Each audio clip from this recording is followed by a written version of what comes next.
สมเด็จองค์พระอรหันต์เจ้าจี้กงอั่วฮุกนำพากายทิพย์ร่างทรงเอกเอี้ยเสี่ยงเซ็งไปท่องยมโลกชมขุมนรกประหารใจเมื่อวันที่2 เดือนกรกฎาคมพุทธศักราช 2520 เรื่องราวมีดังนี้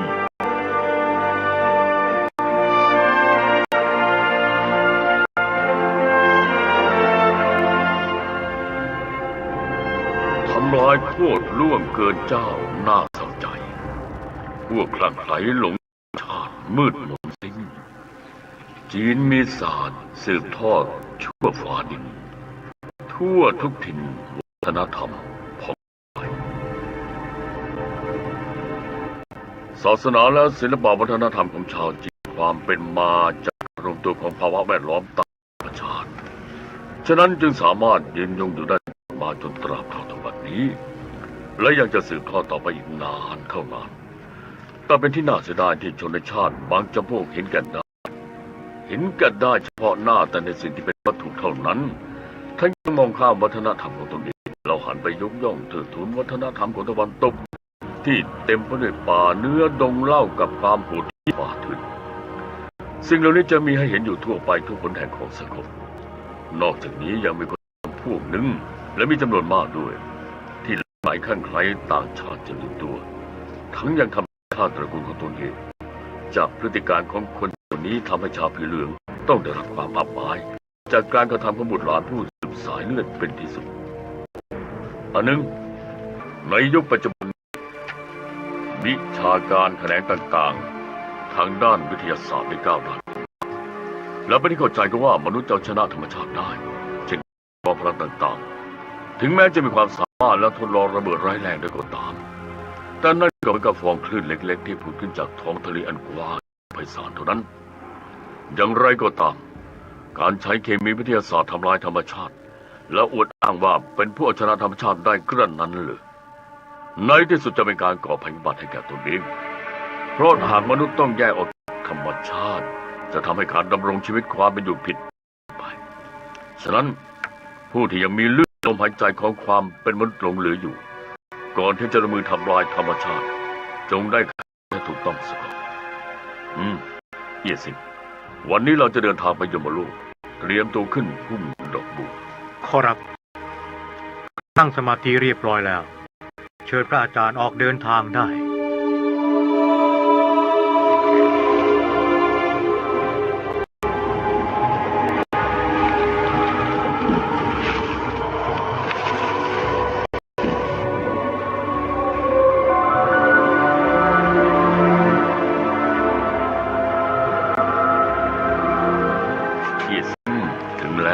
จากพุ่มดอกบัว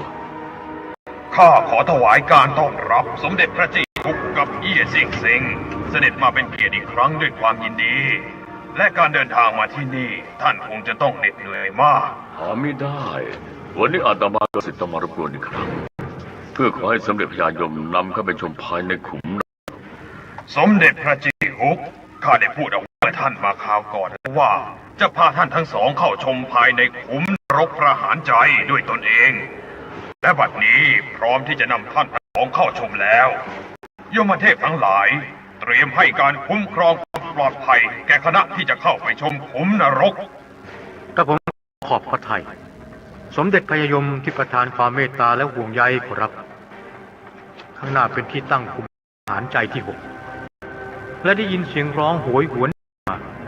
กระผมคิดว่าจะต้องเป็นสนามทรมานพวกวิญญาณบาปที่ละเลงกันด้วยเลือดสดๆเป็นแน่ก็เพราะจิตใจของชาวโลกในยุคนี้แปรเปลี่ยนไปมากฉะนั้นเมื่อตกลงมาอยู่ในขุมนรกจึงมีความจำเป็นที่จะต้องพาอกควักเอาหัวใจออกมารักษาเยียวยากันไปท่านเจ้านรกคณะออกมาต้อนรับแล้วกระผมจะขอเข้าไปกราบคารวะท่านก่อนขอรับ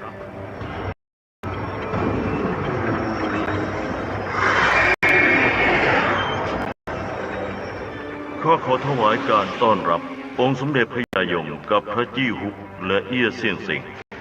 เสด็จมาเป็นเกียรติด้วยความยินดีเนื่องจากได้รับสารแจ้งมาจึงทราบว่าเอี้ยเสี่ยงเซ็งแห่งศาลาเซี่ยเฮียงตึงที่นครไทจุง กับสมเด็จองค์พระอรหันต์เจ้าจี้กงอั่วฮุกแห่งภพสุขาวดีจะเสด็จลงมาโปรดที่ขุมนรกในวันนี้จึงได้เตรียมการถวายรับเสด็จไว้และในหากต้องบกพร่องด้วยประการใดแล้วขอได้โปรดอภัย เจ้าขุมนรกจะทำกล่าวต้อนรับของท่านเป็นการยกย่องที่กระผมเดินทางมาในวันนี้เป็นการติดตามพระอาจารย์มายังขุมนรกอันทรงเกียรติแห่งท่านและมาเพื่อการนิพพานหนังสือท่องขุมนรกจึงขอได้โปรดชี้นำข้อมูลที่เป็นคุณประโยชน์แก่ชาวโลกด้วยขอรับ ยมเทพเปิดประตูโดยเร็ว เปิดประตูพระบัญชาแล้วเชิญเสด็จได้ พวกวิญญาณบาปส่งเสียงร้องระงมด้วยความทุกขเวทนาจนแทบจะทนฟังไม่ไหวกระผมเห็นนักการพยาบาลในขุมนรกต่างใช้มีดผ่าอกพวกวิญญาณพร้อมกับควักเอาหัวใจของพวกเขาออกมาเหมือนกับหูแล้วผ่าอกควักเอาหัวใจออกมาทีเดียวพวกวิญญาณบาปถูกมัดติดอยู่กับเสาส่วนที่หน้าอกของแต่ละคนถูกผ่าแยกออกและยืนสลบแน่นิ่งอยู่กับที่ในขณะที่นักการยมบาลกำลังใช้มีดผ่าเพื่อควักหัวใจของวิญญาณบาปออกมานั้นเป็นภาพที่สุดสยองขวัญและจะได้ยินเสียงร้องด้วยความเจ็บปวดเพียงคำเดียวจากนั้นก็สลบแน่นิ่งไปโดยไม่รู้ตัวครับผมไม่ทราบพวกเขาก่อกรรมบาปหนาอะไรไว้ที่โลกมนุษย์จึงต้องตกลงมารับการทรมานถึงเพียงนี้เขาจะใช้น้ำคืนวิญญาณพัดลงไปบนร่างของเขาเพื่อให้กลับเป็นร่างวิญญาณและมีสติดังเดิมเป็นเรื่องจริงที่มากครับเมื่อท่านเจ้าขุมนรกใช้น้ำสาดลงไปบนร่างของวิญญาณบาปที่ถูกผ่าอกและยังยืนสลบอยู่ทำให้หน้าอกกลับคืนอยู่ในภาพเดิมและพื้นจากสลบได้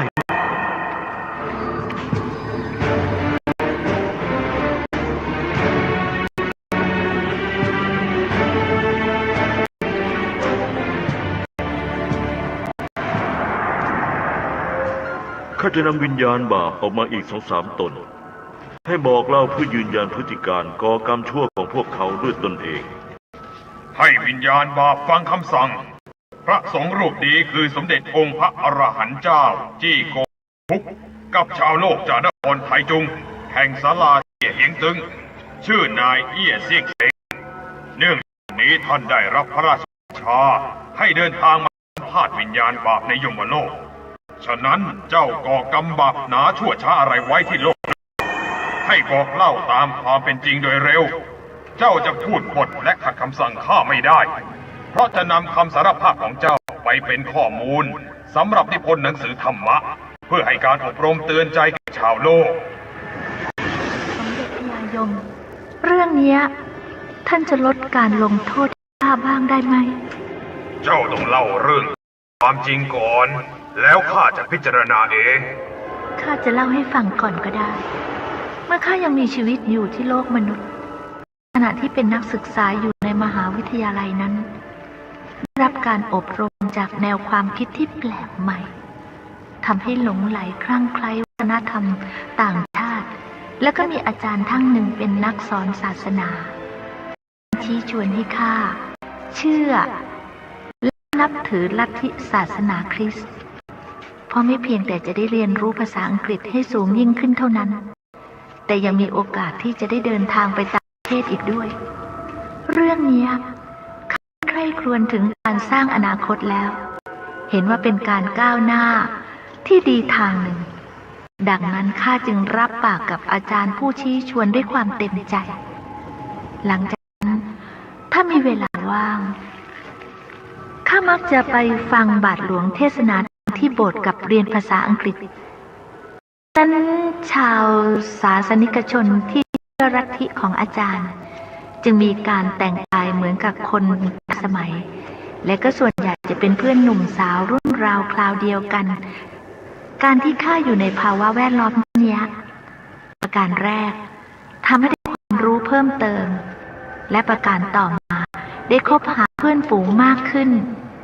นอกจากนี้ยังมีการจัดชุมนุมพบปะสังสรรค์กันอยู่เสมอ ซึ่งเป็นสมาคมเยาวชนของคนหมู่คณะหนึ่ง เมื่อข้าได้สินร่างบาปแล้ว จึงคิดว่าที่บ้านของข้าเนี่ยยังมีการไหว้เจ้าบูชาพระอยู่ ซึ่งไม่เหมาะสมกับสมัยนิยม เพราะเป็นการกราบไหว้บูชารูปวัตถุด้วยความหลงเชื่ออย่างงมงายฉะนั้นเมื่อข้ากลับบ้านในฤดูภาคเรียนจึงตัดสินใจเปลี่ยนลัทธิความเชื่อทางศาสนาในบ้านด้วยการพูดกับพ่อแม่ข้าว่าให้รีบเลิกกราบไหว้บูชารูปวัตถุเสียโดยเร็วพร้อมกับได้อ้างเหตุผลดังกล่าวแล้วแต่พ่อแม่ของข้ายึดมั่นเชื่อถือสิ่งที่สืบทอดบรรพบุรุษตลอดมาอย่างลึกซึ้งไม่ยอมรับข้อเสนอของข้าเป็นเหตุให้ข้าเกิดบันดาลโทสะจึงเอาป้ายชื่อของบรรพบุรุษที่ตั้งบูชาอยู่ในบ้านออกไปโยนทิ้งเมื่อพ่อแม่เห็นข้ากระทำเช่นนั้นท่านโกรธมากถึงกับม้านั่งไล่ฟาดตีข้าอย่างรุนแรงเรื่องนี้ข้าสะเทือนใจมากจึงไม่ยอมกลับบ้านอีกตั้งแต่นั้นตลอดมาเมื่อข้าจบการศึกษาแล้วติดตามบาทหลวงออกไปเผยแพร่และเทศนาธรรมในที่ต่างๆทั่วไปและได้มีหน้าที่การงานทำอยู่ในสมาคมสอนศาสนาต่อมาอีกนานข้าประสบอุบัติเหตุทางรถยนต์จนถึงแก่ชีวิตและขณะสิ้นใจนั้นพระผู้เป็นเจ้าของข้าองค์พระเยซูแห่งคริสต์ศาสนามิได้เสด็จมารับไปสู่วิมานสวรรค์แต่กลับต้องถูกผีร้าย2 ตนจับตัวข้าตรงมายังขุมนรกจากนั้นสมเด็จพระยายมจึงพิพากษาตัดสินลงโทษข้าตกลงมาอยู่ในขุมนรกประหารใจตลอดมาจนทุกวันนี้เรื่องของข้าพูดหมดแล้วล่ะขอให้พระยายมได้โปรดเมตตาลดโทษแก่ข้าด้วยเถิดเรื่องของการเชื่อลัทธิศาสนาแท้จริงแล้วไม่มีการแยกชาติภาษาและดินแดนทุกศาสนาล้วนแต่ให้ความเชื่อถือได้ทั้งนั้นแต่ว่าเจ้าลืมรากเหง้าต้นกำเนิดของสายเลือดบังอาจทำลายป้ายชื่อบรรพบุรุษที่ตั้งไว้สำหรับกราบไหว้บูชาจากพฤติการลัทธิศาสนาอย่างเจ้านี้และอบรมสั่งสอนปลูกฝังให้คนรู้จักกตัญญูกตเวทีและบาปบุญคุณโทษได้อย่างไรถึงแม้ผู้สอนศาสนาจะพูดว่ารูปวัตถุเป็นสิ่งที่ไม่ควรกราบไหว้ก็ตามเรื่องนี้พระเจ้าไม่เข้าใจหลักของธรรมะซึ่งเป็นหลักความจริงดังเช่นไม้กางเขนกับพระคัมภีร์และบาทหลวงก็เป็นรูปวัตถุเช่นเดียวกันเพราะอะไรเจ้าจึงเชื่อถือและกราบไหว้บูชาได้อย่างไรก็ตามนอกจากรูปวัตถุดังกล่าวแล้วยังจะให้เจ้ามองโลกด้วยความว่างเปล่าและมีแต่สิ่งแปลกปลอมทั้งสิ้นฉะนั้นจงอย่าละโมบเสพสุขจากรูปรสกลิ่นเสียงและสัมผัสแต่จงเสริมสร้างเชื่อลัทธิศาสนาให้ถูกต้องการที่ไม่ให้กราบไหว้บูชารูปวัตถุนั้นก็เพราะจะให้มีความเชื่อในลัทธิศาสนาอย่างลึกในจิตใจเพื่อจะได้อยู่เป็นนิรันดร์หากแต่เจ้าเข้าใจความหมายของคำว่าไม่ให้กราบไหว้บูชารูปวัตถุจากผู้ศาสนานั้นผิดไปสำหรับเรื่องที่เจ้าทำลายป้ายชื่อบรรพบุรุษนั้นซึ่งเหมือนกับเป็นการกระทำที่ตัดขาดจากความดีของต้นตระกูลข้าจะถามเจ้าว่าร่างสังขารของเจ้ามาจากไหนและเจ้าใช้ชื่อสกุลว่าอะไรล้วนแต่บรรพบุรุษเป็นผู้ประทานให้ไม่ใช่เจ้าจะรู้หรือไม่ว่าที่เบื้องบนมีพระผู้เป็นเจ้าแห่งสวรรค์ทรงเป็นพระเจ้าองค์ใหญ่ส่วนภายในครอบครัวมีบรรพบุรุษเป็นพระเจ้าองค์เล็กเจ้าไม่เป็นลืมรากเหง้าที่มาของตัวเองเท่านั้นมิหนำซ้ำยังทำลายอีกพฤติการเช่นนี้ไม่ใช่เป็นความมุ่งหมายขององค์พระเยซูเจ้าเพราะฉะนั้นสวรรค์จึงไม่ต้อนรับและจะมีก็เพียงทางเดียวเท่านั้นคือต้องตกลงมาอยู่ในขุมนรกตามพูดมาแล้วนั้นเป็นความจริงพอที่จะเป็นตัวอย่างข้อเตือนใจแก่ชาวโลกได้ข้าลดโทษให้เจ้า2 เดือนต่อเมื่อพ้นกำหนดโทษแล้วจะปล่อยให้เจ้าไปสู่การเวียนเกิดอยู่ภายใน6 ทวารอีกต่อการเชื่อลัทธิศาสนาก็เป็นเครื่องกล่อมเกลานิสัยจิตใจและประพฤติตนให้อยู่ในขอบข่ายของศีลธรรม หาใช่ก่อความยุ่งยากใส่ตัวโดยการกล่าวหาใส่ร้ายซึ่งกันและกันถ้ายังอวดอ้างตนเองเรื่องนี้ตามกฎพระยาแห่งสวรรค์กำหนดไว้แน่นอนว่าการกล่าวหาให้ร้ายศาสนาอื่นและอวดอ้างลัทธิความเชื่อทางศาสนาของตนให้สูงส่งนั้นเป็นการก่อให้เกิดความเกลียดชังและแบ่งแยกซึ่งปราศจากความเมตตากรุณาและรักใคร่ปราณีจึงไม่สมควรที่จะให้เป็นผู้ปลูกฝังลัทธิความเชื่อทางศาสนาแก่ชาวโลกแต่ถ้าคนจำพวกนี้ปลูกฝังลัทธิความเชื่อทางศาสนาแล้วสิ่งศักดิ์สิทธิ์ย่อมจะต้องมีจิตใจลำเอียงอย่างแน่นอนเพราะถ้าใช่ความช่วยเหลือคุ้มครองไปจะต้องดูให้รู้ก่อนว่าผู้นั้นอยู่ในลัทธิศาสนาใดถ้าหากว่าต้องเป็นไปเช่นนี้สิ่งศักดิ์สิทธิ์และพระอริยเจ้าทั้งหลายก็จะต้องเกิดกรณีพิพาทปั่นป่วนวุ่นวายและสวรรค์นั่นล่ะจะไม่ต้องกลับกลายเป็นสนามรบไปเลยแล้วจะมายกย่องเทิดทูนพบสุขาวดีว่ามีแต่ความบรมสุขยังไงสำหรับวันนี้หมดเวลาแล้วนะวันหน้าจะมาขอเข้าชมใหม่เอียเสร็จ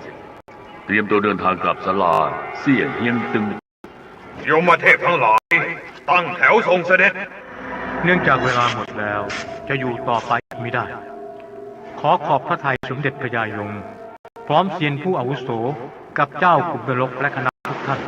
ที่เมตตานำเข้าชมและชี้แนะสิ่งที่เป็นคุณประโยชน์แก่ชาวโลกมากและกระผม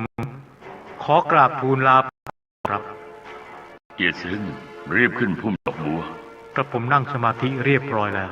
เชิญพระอาจารย์ออกเดินทางกลับได้ขอรับ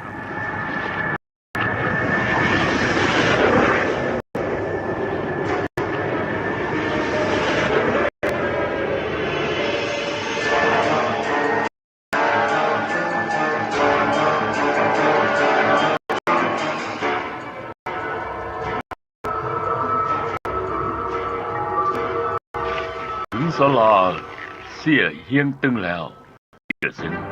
ลงจากพุ่มดอกบัวได้กายทิพย์เข้าสู่ร่าง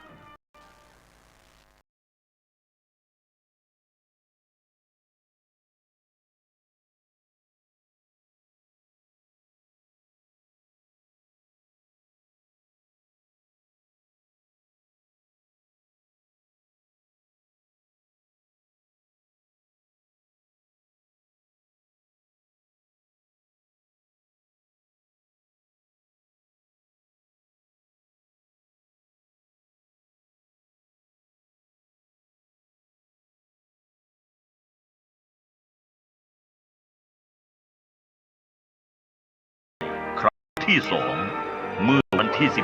15 กรกฎาคมพุทธศักราช 2520 เรื่องราวมีดังนี้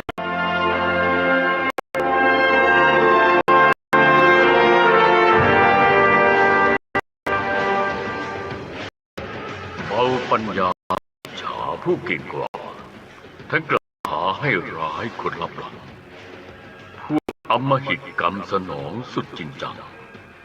ประหารทั้งหัวใจร้องไอ้อี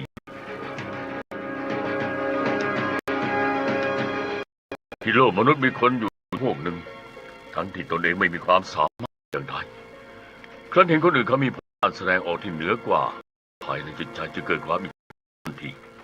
แล้วก็ทำตนเป็นตัวรับหลังโดยกล่าวหาให้อายุแย่ส่อเสียต่างๆนานา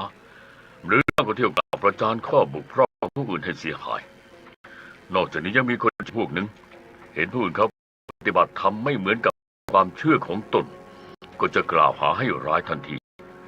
ผู้คนเหล่านี้ล้วนแล้วแต่จะต้องตกลงไปอยู่ในนรกประหารใจเพื่อควักอาวุธมีแต่ความริษยาใจที่ชอบกล่าวหาทำลายผู้อื่นออกไปให้หมดวันนี้เตรียมตัวออกเดินทางไปท่องยมโลกเอี้ยเซ็นขึ้นพุ่มขอรับกระผมนั่งสมาธิเรียบร้อยแล้วเชิญพระอาจารย์ออกเดินทางได้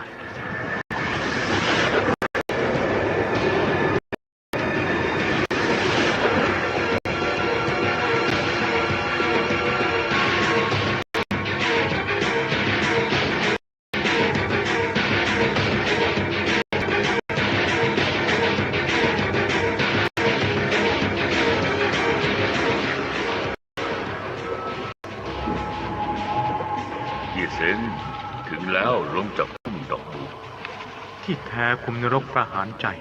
อยู่ข้างหน้านี่เอง วันนี้ไม่รบกวนท่านพญายมอีกจึงตรงเข้ามายังขุมนรกประหารใจที่ 16และเพื่อประหยัดเวลาท่านเจ้าขุมนรกพร้อมคณะเปิดประตูมาให้การต้อนรับเราแล้ว พระอาจารย์เราเดินเข้าไปกันครับ ข้าขอถวายการต้อนรับสมเด็จพระจี้ฮุกกับเอี้ยเซียนเสด็จมาชมอีกครั้งด้วยความยินดีขอเชิญท่านทั้งสองเข้าชมภายในขุมนรกตามสบายในขุมนรกลงโทษทรมานวิญญาณบาปน่ากลัวมากเริ่มแต่ศาลาว่าการนรกที่ 1เป็นต้นมาไม่ว่าขุมนรกแห่งไหนที่ได้ไปเห็นมากับตาและฟังกับหูล้วนแต่อึมครึมอย่างน่าสะพรึงกลัวจนขนลุกขนพองทั้งสภาพของการลงโทษทรมานก็สยดสยองมากแต่เมื่อเข้าเห็นเหตุการณ์ภายในขุมนรกประหารใจแล้วยิ่งเหตุอนาถจนสุดที่จะทนดูได้เอี้ยเซียนเซิงหัวใจเป็นศูนย์กลางของคนเมื่อหัวใจถูกกระทบกระเทือนด้วยการประหารจะต้องเจ็บปวดไปทั่วสารพางร่างกายจนไม่มีอะไรที่จะนำมาเปรียบเทียบอีกแล้วและความเจ็บปวดทรมานนี้ไม่สามารถจะเขียนเป็นคำบรรยายได้ขุมนรกเราจะขอเข้าไปสัมผัสวิญญาณบาปในที่คุมขังอีกสัก2-3 ตนเพื่อจะนำความเป็นไปเป็นข้อเตือนใจแก่ชาวโลกเชิญท่านทั้งสองรออยู่ข้างนอกสักครู่จะเข้าไปนำตัววิญญาณบาปออกมานักการยมบาลพักการทรมานไว้ชั่วคราวแล้วใช้พัดให้วิญญาณฟื้นคืนร่างสมบูรณ์อย่างเดิมทราบและพร้อมปฏิบัติตามคำสั่งแล้วนักการยมบาลรีบแก้มัดวิญญาณบาป3 ตนแล้วนำออกจากที่คุมขังให้ไปบอกเล่าพฤติการของพวกเขาเมื่อแกท่านที่รออยู่ข้างนอกทราบได้พระจี้ฮุกกับเอี้ยเซียนเซิงจากนครไทจุงแห่งศาลาเซี่ยเฮียงตึงได้นำหลักฐานข้อมูลไปเตือนใจแก่ชาวโลกได้แก้ได้ปล่อยวิญญาณบาป3 ตนแล้วให้รีบเดินติดตามท่านเจ้าขุมนรกออกไปข้างนอก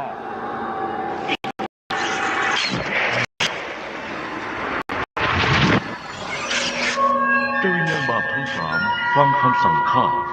พระสงฆ์รูปนี้คือสมเด็จพระจี้กงผู้เป็นพระอาจารย์กับชาวลาเซี่ยเฮียงตึงนายเอี้ยเซียนเซิงผู้เป็นศิษย์ท่านทั้งสองได้รับพระราชบัญชาให้เดินทางมายังยมโลกเพื่อหาข้อมูลสร้างหนังสือฉะนั้นจึงให้พวกเราเล่าเรื่องที่ก่อความบาปหนาเมื่ออดีตความเป็นจริงโดยเร็วท่านจะได้นำเรื่องไปเป็นข้อมูลเขียนลงไว้ในหนังสือธรรมะสำหรับอบรมเตือนใจแก่ชาวโลกเมื่ออดีตชาติอาชีพรับราชการเนื่องจากการปฏิบัติหน้าที่ของข้ามีผลงานไม่สู้จะดีนักแต่เมื่อเห็นเพื่อนร่วมงานได้เลื่อนตำแหน่งหน้าที่มากขึ้นจิตใจของข้าจะเกิดความริษยาและโกรธแค้นเพราะข้าเข้าใจว่าหัวหน้าลำเอียงไม่ยุติธรรมจึงทำให้คิดอยากแก้แค้นจากนั้นจึงมักจะหาโอกาสกลั่นแกล้งด้วยการสร้างเรื่องเท็จฟ้องผู้บังคับบัญชาหน่วยเหนือให้ทำการตรวจสอบหัวหน้าเสมอโดยแกล้งใส่ความกล่าวหาว่าหัวหน้าทำรายงานเท็จ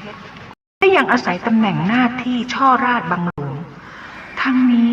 เพื่อจะให้ร้ายแก่เขาสำหรับเรื่องของข้าก็มีเพียงเท่านี้ต่อมาเมื่อ4 ปีที่แล้วข้าป่วยเป็นโรคมะเร็งตับถึงแก่ความตายดวงวิญญาณของข้าต้องถูกยมทูตจับกุมและควบคุมตรงมายังขุมนรกทันทีพร้อมกับนำตัวไปตรวจพิสูจน์ที่สถานกระจกส่องกรรมมีภาพปรากฏแสดงเป็นหลักฐานว่าเมื่ออดีตชาติของข้าใส่ร้ายความผู้ร่วมงานจากนั้นจงส่งตัวมายังศาลาว่าการมหาโรรุวะมหานรกที่5สมเด็จเซียมหมาอ้วงทรงเป็นองค์พญายมและเป็นผู้ดำเนินคดีกล่าวว่าเจ้าขาดความสามารถในการปฏิบัติหน้าที่แต่ยังไม่ระวังรักษาเจียมตัว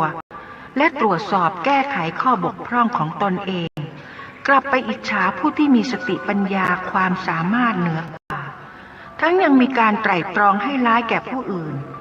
จิตใจของเจ้าโหดเหี้ยมอำมหิตยิ่งนักแล้วท่านจึงพิพากษาตัดสินลงโทษให้ข้าตกลงมารับกรรมทรมานอยู่ในขุมนรกแห่งนี้ตั้งแต่นั้นเป็นต้นมาข้าต้องถูกยมบาลใช้มีดผ่าอกควักเอาหัวใจออกตลอดเวลาทั้งกลางวันและกลางคืนครั้งแล้วครั้งเล่า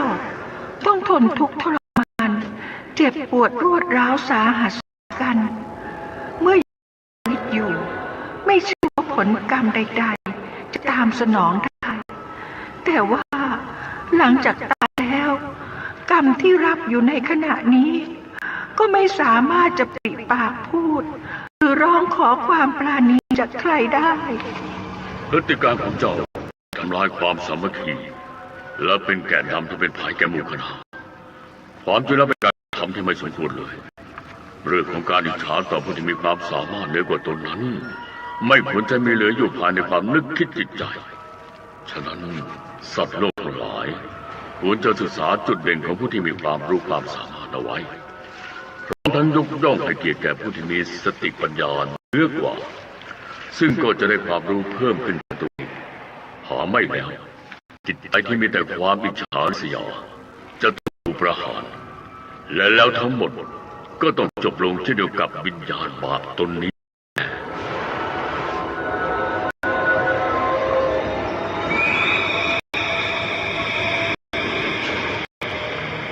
เจ้าวิญญาณบาปตนที่สองเมื่ออนิจจชาติเจ้าก่อบาปหนาใดไว้ขอให้เจ้าจงเล่าตามจริงให้เอี้ยเสี่ยงเสียงทราบเมื่อชาตินั้นข้าเป็นชาวพุทธปฏิบัติธรรมอยู่ที่บ้านเนื่องจากได้ศึกษาหนังสือธรรมะแล้วไม่น้อยข้าจึงคิดว่านอกจากพระพุทธองค์แล้วล้วนแต่เป็นศาสดาอื่นนอกศาสนาทั้งสิ้นถ้าพบกับผู้นับถือศาสนาอื่นข้าจะมองเขาด้วยอาการดูถูกเหยียดหยามดังเช่นผู้ที่ยึดถือลัทธิความเชื่อทางศาสนาเต่าข้าจะพูดกับเขาทันทีว่าสิ่งที่ท่านกราบไหว้บูชานั้นน่ะเป็นสิ่งที่นอกศาสนาและผีวิญญาณชั้นต่ำไม่สามารถช่วยให้พ้นทุกข์ได้นอกจากนี้เป็นคนเอาหนังสือสวดมนต์กับคำสอนธรรมะจากศาลาประทับทรงให้อ่านเพื่อศึกษา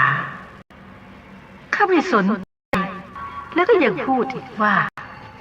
การทรงเขียนคำสอนธรรมะนั้นเป็นพูดผีวิญญาณของพวกมารร้ายเข้าสิงสู่ในตัวฉะนั้นอย่าได้เชื่อถือลัทธิศาสนาของมารร้ายแต่ยังไงก็ตามเถอะตลอดชีวิตของข้ามักจะกล่าวหาให้ร้ายศาสนาอื่นอยู่เสมอซึ่งมีความสามารถเรื่องนี้เป็นพิเศษ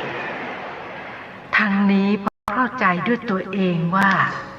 เป็นผู้รู้ธรรมะในพุทธศาสนาถึงขั้นสูงสุดแล้ว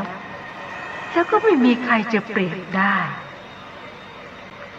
ข้าไม่เคยนึกคิดมาก่อนเลยว่า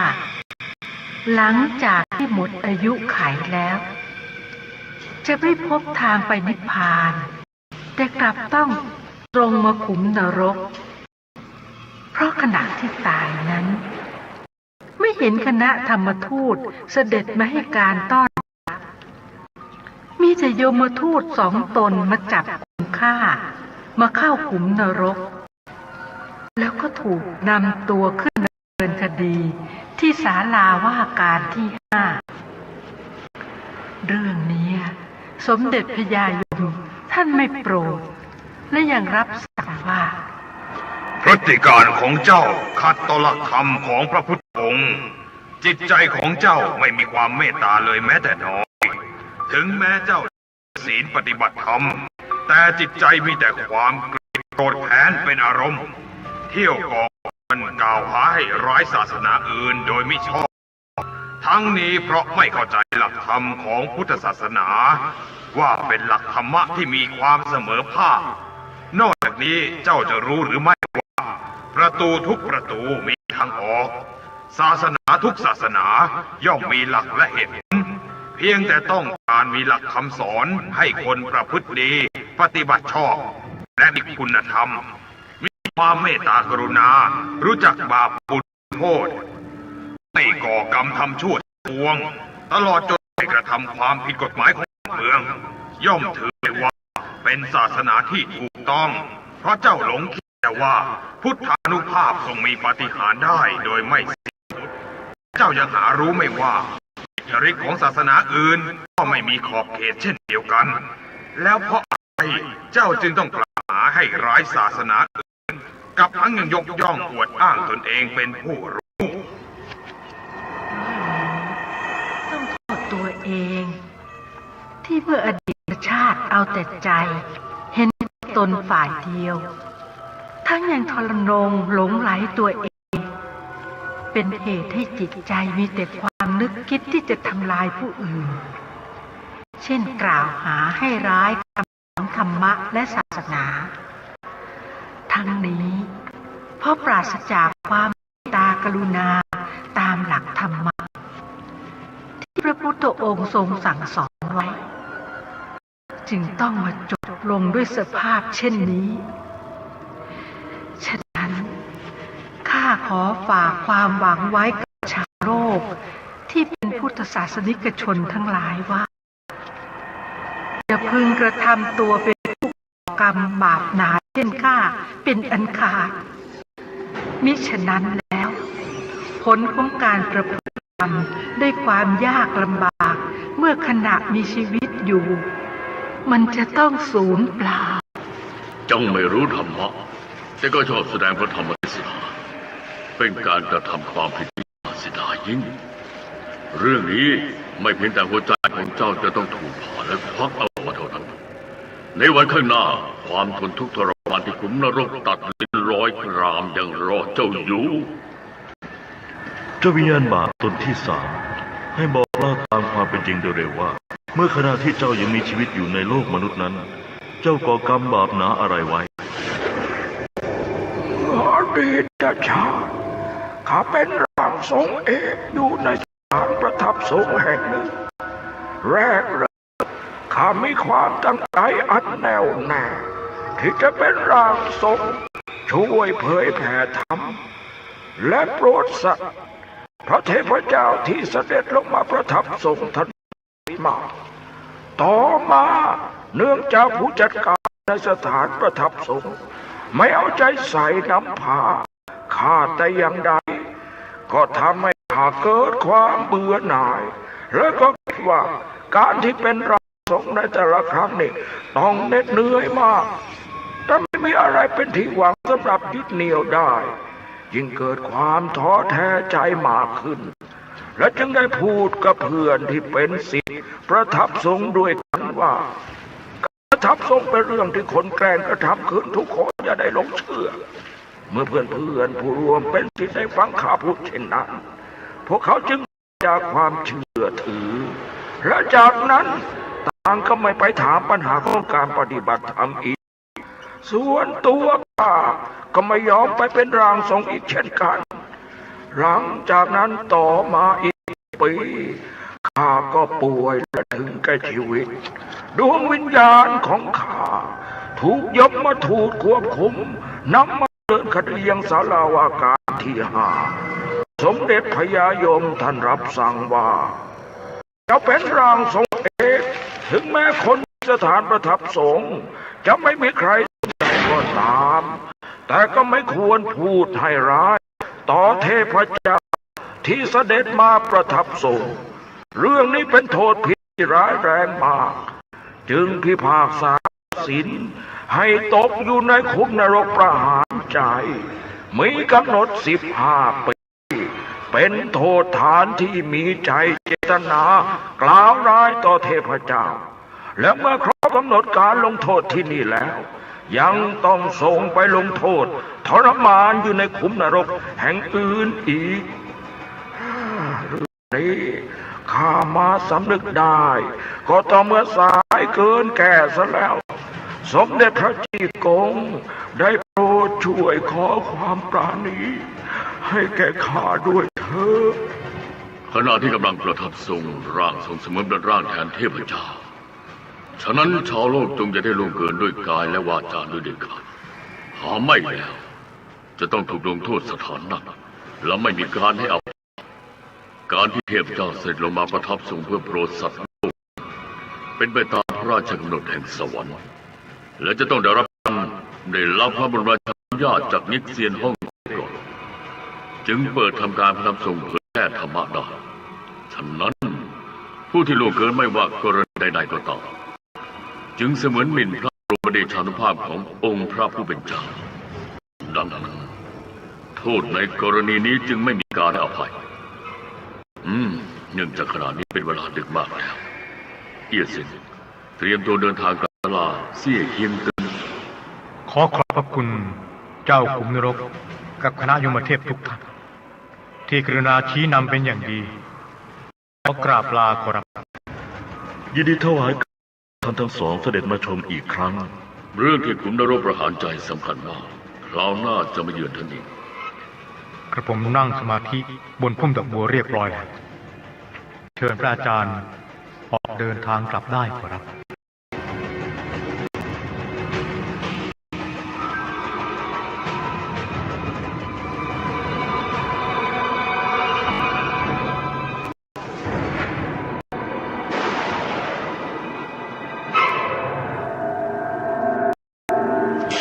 เอาล่ะถึงศาลาเสี่ยเฮียงตึงแล้วเอี้ยซินลงจากพุ่มดอกบัวได้กายทิพย์เข้าสู่ร่าง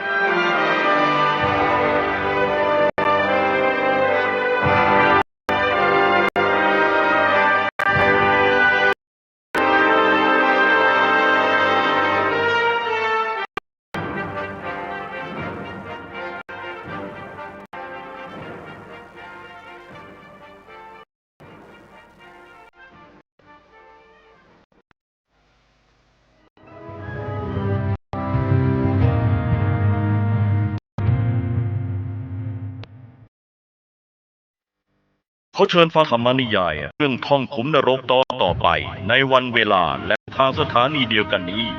ขอได้รับความขอบคุณจากชมรมสถานีวิทยุการเผยแผ่พระพุทธศาสนาและทีมงานนุชและสหายขอให้ทุกท่านมีความสุขสวัสดีครับ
กระจกวิเศษจงบอกข้าเถิดใครงามเลิศในปัทภีก็พระนางน่ะสิราชินีผู้เลอโฉมดูสิตั้งแต่ท่านพาชาวประชางดเผาป่าและขยะในครัวเรือนชาวไร่ชาวนาก็งดเผาตอสั่งข้าวฟางข้าวหันไปไถกลบทำปุ๋ยหมักแปรรูปเป็นอาหารสัตว์หรือเอาไปอัดเป็นก้อนอากาศก็ดีไม่มีฝุ่น PM 2.5 คอยกวนใจหน้าตาท่านก็สดใสผิวพรรณผุดผ่องเป็นที่สุดพะยะค่ะ นี่สิเจ้าพูดถูกใจข้ายิ่งนักเพราะทุกการเผานั่นคือการสะสมฝุ่น แต่ถ้าทุกคนร่วมใจกันหยุดเผา เราก็จะมีแต่อากาศบริสุทธิ์ไว้หายใจ ห่างไกลมะเร็งปอด สุขภาพก็ดี มันคือที่สุดแล้ว ราชินีจงเป็นอมตะ ราชินีจงเป็นอมตะ ข้าขอบูชาท่านพะยะค่ะ เอา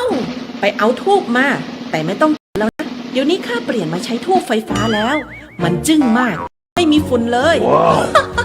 คุณภาพอากาศดีด้วยการร่วมมือของทุกภาคส่วนปรารถนาดีจากสำนักงานประชาสัมพันธ์ที่ 3 ประชาสัมพันธ์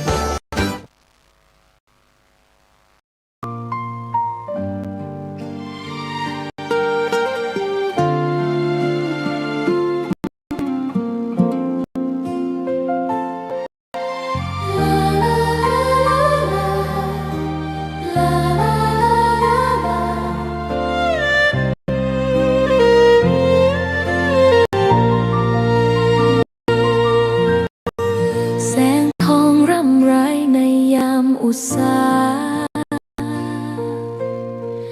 ยังเห็นพระเมตตาอยู่ทุกแห่งหนน้ำพระทัยฉโลมใจคน ทั่วพื้นแผ่นดินยังอบอุ่น รอยยิ้มพักยังส่องแสงในดวงใจไทยไม่ลืม เสียงสายลมแผ่วเบา